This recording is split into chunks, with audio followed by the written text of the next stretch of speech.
Hi అండి అందరికీ ఆనందాలకు సంతోషాలకు నిలయమైన లక్ష్మీ నిలయం ఛానల్కు స్వాగతం. రెండు రకాల పొడులు ఎలా చేయాలో చూద్దామండి. ఫస్ట్ అయితే కరివేపాకుని నీట్గా తీసి పెట్టేసుకోవాలి. అలాగే పుదీనా ఒక 2 కట్టలు, కొత్తిమీర ఒక 2 కట్టలు ఇలా నీట్గా కట్ చేసేసుకొని పక్కన పెట్టేసుకొని వీటన్నిటిని కూడా వాటర్లో నీట్గా కడిగేసుకొని ఇవన్నీ కూడా కొంచెం సేపు ఎండలో పెడితే ఎండిపోతుందండి. అప్పుడు మనం పొడి చేసుకోవడానికి బాగుంటుంది. ఇలాంటి పొడులన్నీ మనం చేసుకొని ఉంచుకున్నట్లయితే కర్రీస్ లేనప్పుడు ఏవైనా అంటే మనం రసం అలాంటివి ఏమైనా చేయనప్పుడు ఇవన్నీ అన్నంలో కలుపుకొని తింటే చాలా మంచిది. ఆరోగ్యానికి కూడా చాలా మంచిదండి. కరివేపాకులో ఉండే కాల్షియం ఎముకలకు మంచిది. అంతేకాకుండా షుగర్ లెవెల్స్ని కూడా ఇది కంట్రోల్ చేస్తుంది. అలాగే ఇప్పుడైతే నువ్వుల పొడి ఎలా చేయాలో చూద్దామండి. నువ్వులు రక్త సరఫరా పెంచుతుంది కాబట్టి నువ్వుల పొడి ఇలాంటివన్నీ కూడా మనం చేసుకొని ఉంచుకుంటే మన ఆరోగ్యానికి చాలా మంచిది. నేనైతే ఒక హాఫ్ గ్లాస్ నువ్వుల్ని ఈ విధంగా గోల్డెన్ బ్రౌనిష్ కలర్ వచ్చే వరకు ఈ విధంగా ఫ్రై చేసుకోవాలి. నేనైతే ఒక హాఫ్ గ్లాస్ నువ్వులు తీసుకున్నాను. అలాగే అదే కడాయిలో ఒక 2 నుంచి 3 స్పూన్లు మినపప్పు, ఒక 3 స్పూన్లు శనగపప్పు వేసి బాగా ఫ్రై చేసేసేయండి. ఇది కూడాను బాగా ఫ్రై అయిన తర్వాత అది కూడా పక్కకు తీసి పెట్టేసేయండి. నెక్స్ట్ కొంచెం కొబ్బరి కూడా వేసేసి బాగా ఫ్రై చేసేయండి. ఇదేంటంటే మనకి ఇడ్లీలకి టిఫిన్లకి కూడా బాగుంటుంది. అన్నంలో కూడా కలుపుకోవచ్చు, కానీ టిఫిన్స్లో అయితే చాలా టేస్టీగా ఉంటుందని చెప్పి నేనైతే అలా చేశాను అన్నమాట. నెక్స్ట్ ఒక 2-3 స్పూన్లు జీలకర్ర, 3 స్పూన్లు ధనియాలు వేసి బాగా ఫ్రై చేసేసేయండి. మీకు కారాన్ని బట్టి చూసుకొని మిరపకాయలు వేసుకోండి, ఎండుమిరపకాయలు. నేనైతే ఒక 15 ఎండుమిరపకాయలు వేసాను. బాగా ఫ్రై చేసుకోండి. ఇది కూడాను ఇలా బాగా ఫ్రై అయిన తర్వాత ఇవన్నీ కూడా పక్కకు తీసి పెట్టేసుకోండి. అలాగే ఒక 7 నుంచి 8 ఎల్లుల్లిపాయలు వేసుకోండి. 2-3 గరిటెల వరకు ఆయిల్ వేసుకోండి. అలాగే జీలకర్ర ఒక 2 స్పూన్లు, ధనియాలు ఒక 2 స్పూన్లు వేసుకోండి. ఆ తర్వాత మినప్పప్పు ఒక 2 స్పూన్లు వేసుకోండి. అలాగే శనగపప్పు ఒక 2 స్పూన్లు వేసుకోండి. ఇవి కొంచెం అలాగా ఫ్రై అవుతూ ఉన్నాయండి. బాగా ఫ్రై అవ్వాలి. అలా ఫ్రై అవుతున్నప్పుడే నువ్వులు కూడా ఒక 2 స్పూన్లు వేసేసారంటే ఇవి బాగా ఫ్రై చేసేసేయండి. కొంచెం గోల్డెన్ బ్రౌనిష్ కలర్ వచ్చే వరకు కొంచెం బాగా ఫ్రై అవ్వాలి. ఫ్రై అయిన తర్వాత ఇందులోని ఎండుమిర్చి వేసేయాలండి. మీకు ఎన్ని కావాలంటే అన్ని వేసుకోండి. మీరు చూసుకుని వేసుకోండి. ఎండుమిరపకాయలు కారాన్ని బట్టి మీరు చూసుకుని వేసుకోండి. మీరు చేస్తున్న పొడిని బట్టి, మీరు తీసుకున్న కరివేపాకుని బట్టి, వాటిని బట్టి చూసుకుని వేసుకోండి. నేనైతే మెంతులు కూడా ఒక హాఫ్ స్పూన్ వేసాను. ఎండుమిరపకాయలు నేనైతే ఒక 17-18 తీసుకున్నానండి. నాకు కారం మేము ఎక్కువ తింటాము అందుకని. అలాగే 2 స్పూన్స్ ఇంగు కూడా వేసుకోండి.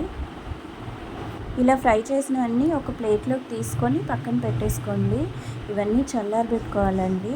అలాగే అదే స్టవ్ మీద కడాయి పెట్టేసి ఇప్పుడు కరివేపాకు, పుదీనా, కొత్తిమీర అవన్నీ కూడా మనం కడిగేసి ఎండబెట్టాం కదా, అవన్నీ కూడా బాగా ఫ్రై చేసుకోవాలన్నమాట.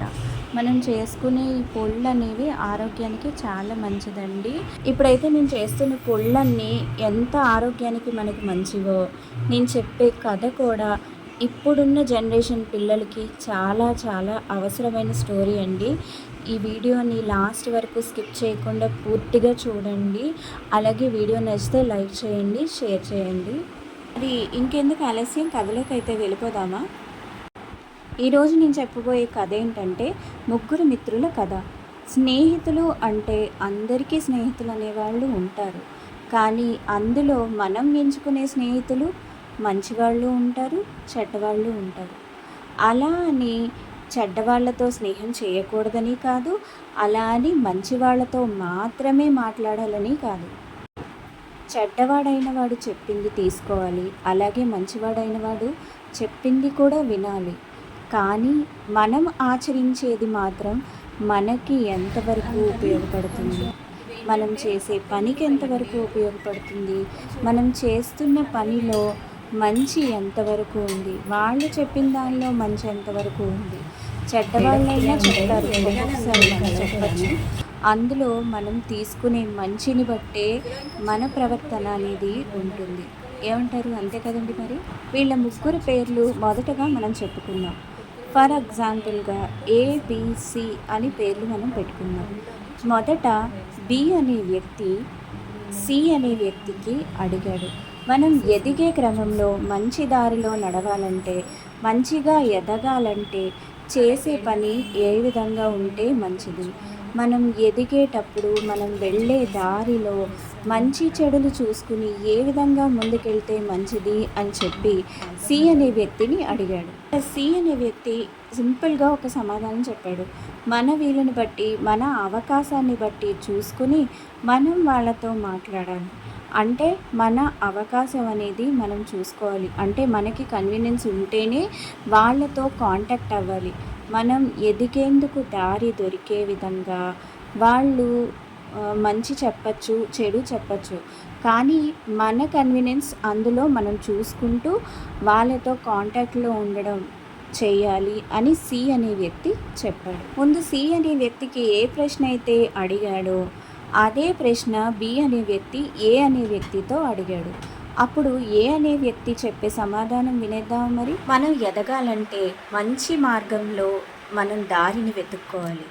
మంచి మార్గంలో మనం దారిని వెతుక్కోవాలి అంటే మంచిగా మనకి ఎవరైతే కలుస్తారో వాళ్ళందరి గురించి కూడా మంచి విషయాలను తెలుసుకుంటూ, మంచి విషయాలను నేర్చుకుంటూ, అందులో మంచిగా ఉండే వాటిని మాత్రమే చిత్రంగా మలుచుకోవాలి. అంటే మనం చిత్రం గీసుకుంటూ, అంటే మన జీవితానికి సంబంధించిన ఆర్ట్, అంటే మన జీవితానికి సంబంధించిన చిత్రాలను గీసుకుంటూ, ప్రతి ఒక్కరి గురించి కావ్యాలను రాసుకుంటూ, అందులో మన జీవితానికి సంబంధించి అన్వయించుకుంటూ, వాళ్ళు చెప్పేదాన్ని మన జీవితానికి సంబంధించి అన్వయించుకుంటూ, మనం ఎదగడానికి ఏ విధంగా ఉపయోగపడుతుందో తెలుసుకుంటూ ఒక కావ్యాన్ని రచించుకుంటూ ముందుకు ఎదగాలి అని ఏ అనే వ్యక్తి సమాధానం చెప్పాడు.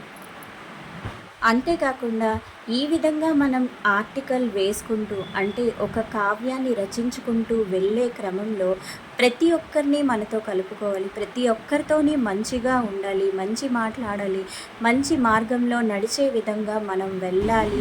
మనతో వచ్చే ప్రతి ఒక్కరిని మనతో పాటు ఎదిగేలా చేయాలి. అప్పుడు మనతో అందరూ ఉంటారు. అంటే మనం ఒక్కరు మాత్రమే కాకుండా మనతో పాటు అందరూ కూడా.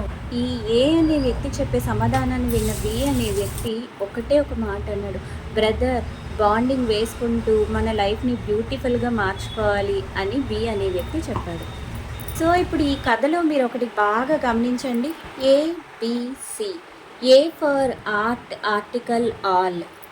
B for brother, bonding beautiful. C for convenience, contact cut. కదా, ఉంటానండి. మళ్ళీ మరి మంచి వీడియోతో కలుద్దాం.